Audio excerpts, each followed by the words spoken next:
Vous êtes inscrit à Pôle emploi? Ouais, pour l'emploi, il y a ça tout. Et vous Non. Il n'y a rien. Et j'ai beau envoyer des CV, lettres de motivation, ça fait rien. Mais vous voulez travailler dans quel secteur? De base, je suis horticole et j'ai envoyé partout dans les mairies, ils ne prennent pas. Mais si vous êtes prêt et motivé, venez. Dans l'hôtellerie, le café, la restauration, dans le bâtiment, il n'y a pas un endroit où je ne dis pas qu'ils cherchent des gens. Je traverse la rue, je vous en trouve, ils veulent simplement des gens qui sont prêts à travailler. Tout serait donc une histoire de rue à traverser. Comme un simple claquement de doigts, une traversée de la rue suffirait à vous remettre sur le chemin du travail. Comme rien n'est jamais aussi simple que dans le logiciel ultralibéral du président Macron, voilà quelques films sur Ciné Mutin pour vous aider à traverser la rue sans encombre.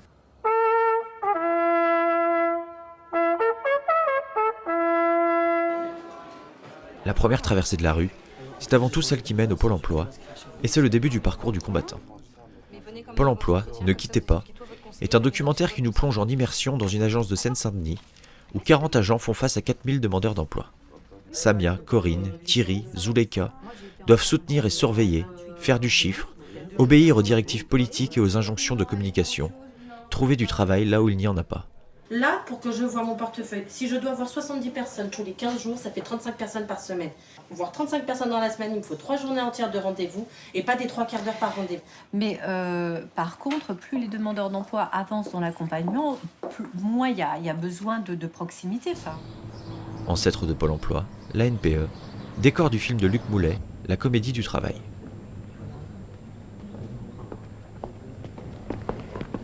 Le film raconte l'histoire de Benoît Constant, ex-employé de banque modèle, dans sa quête de retrouver le chemin du travail. Benoît Constant, j'ai mon diplôme de préparateur. Je suis resté 10 ans chez Tran à Vesoul.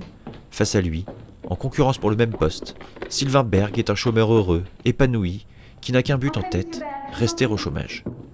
C'était sans compter sur sa dynamique conseillère pour l'emploi, secrètement amoureuse de lui, et qui va tout faire pour lui trouver un travail. Vous étiez régisseur adjoint dans un théâtre.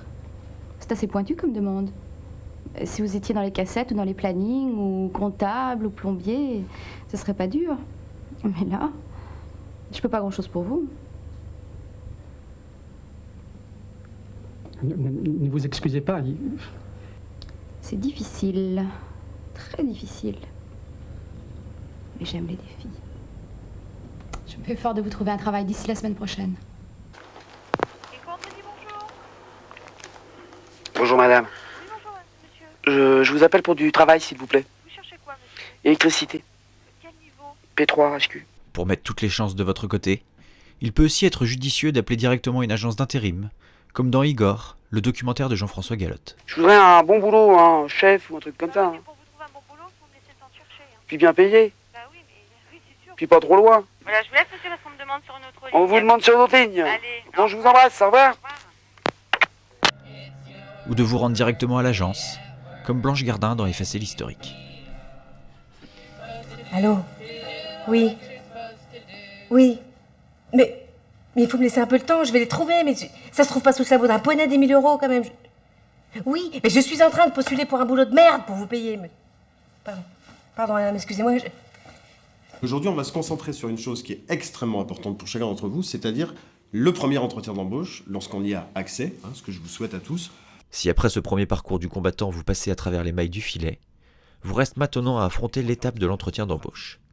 La comédie hilarante Apnée, de Jean-Christophe Meurice, vous donnera alors quelques clés pour aller vers le succès. Toc toc toc. La porte? La porte? Ou la porte? Toc toc toc. Oui, alors Thomas, il n'y aura pas tous... Là, vraiment, Thomas, sur moi. Je comprends ce que tu fais, mais il n'y aura pas tous ces gens-là. Le jour du recrutement, en général, il y a une personne, peut-être deux, mais maximum. Donc vraiment, concentre-toi sur une ligne qui va de toi à moi. Toc toc toc. La porte? Non, bah sur moi, en l'occurrence sur moi. Devant tant de difficultés, vous vous dites que le mieux est peut-être de renoncer et de rester au chômage. On a trouvé une cassette qui circule actuellement en France, je ne sais pas si vous avez entendu parler, qui s'appelle Danger Travail. Oui. En fait, c'est un film qui va sortir en salle autour de la question du refus du travail. C'est-à-dire des gens qui veulent ne plus aller travailler dans cette société parce que notamment ils invoquent le fait qu'ils ne veulent pas aller occuper les emplois précaires. Qu'est-ce que vous pensez de ça, vous? C'est idiot.